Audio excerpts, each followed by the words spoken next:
গতকাল হাতিশাল অগ্রগামী সংঘের পরিচালনায় অনুষ্ঠিত হলো অ্যালায়েন্স কাপ, যার প্লেয়ার অফ দ্য টুর্নামেন্ট হয়েছেন লিটন বারুই। খেলাটি শেষ হতে হতে প্রায় ভোর হয়ে গেছিল, প্রায় 5টা 30 মিনিট এরকম সময় খেলা শেষ হয়। তারপরে আমরা আমাদের সব জিনিসপত্র, ব্যাগপত্র সব গাড়িতে উঠাই। তারপর আমরা আসানসোলের উদ্দেশ্যে রওনা দিই। প্রায় 17 থেকে 18 ঘন্টা লাইভ হয়েছে, সবাই ক্লান্ত।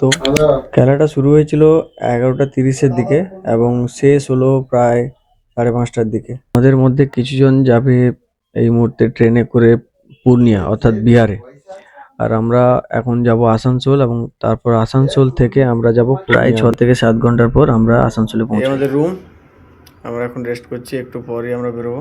একটু একাই খাবি?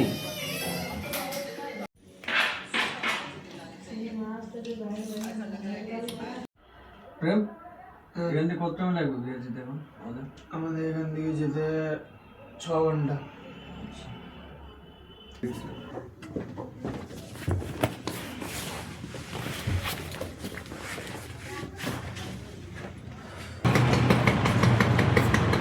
पहुंचने वाले 9 घंटा कम से कम 9 घंटा। और ये बोल रहा था क्या 6 घंटा बोल रहा था? 6 ঘন্টা বলছিলি তুই। এখন অনেকটা রাস্তা যেতে হবে, তাই আমরা গাড়িতে সিএনজি এবং পেট্রোল উভয়ই নিলাম, যাতে লং রাস্তা যেতে আমাদের প্রবলেম না হয়। এবার বাংলা ছেড়ে আমরা আস্তে আস্তে ঢুকলাম ঝাড়খণ্ড। প্রায় 4 ঘন্টা জার্নির পর আমরা এবার একটা ধাবা দেখে দাঁড়ালাম। এখানে আমরা রাতের খাওয়া দাওয়া করবো। এখন বাজে প্রায় 1:10 এখানে ए चाय कैसा है? चाय तो बहुत अच्छा है, बहुत अच्छा है, बहुत नंबर चाय मिल जाए ना, एक नंबर। अभी खाना खा के तो पूरा साफ कर दिया थाली, अब धोने को भी नहीं पड़ेगा। राकेश राकेश धोएगा। राकेश क्या बोल रहा था? राकेश क्या बोल रहा था? क्या तड़का के साथ मिक्स करना पड़ेगा ना? क्या बोल रहा था? मिक्स वेज के साथ। अरे जो तड़का का ग्रेवी को मिक्स वेज के साथ में करना है। हाँ क्यों? वो वाला मीठा हो गया, वो वाला भाई को तो एक काम करते हैं, इसको यहीं पे छोड़ के जाते हैं।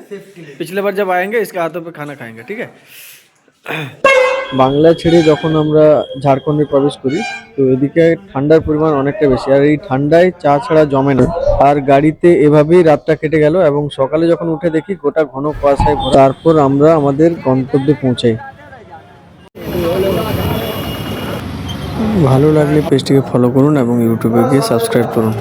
আপাতত এখানেই আমাদের 8 থেকে 10 দিন কাটাতে হবে এবং বাকি দিনগুলোর ভিডিও আস্তে আস্তে দেওয়ার চেষ্টা করব। সবাইকে অসংখ্য ধন্যবাদ এতক্ষণ ভিডিওটা দেখার জন্য।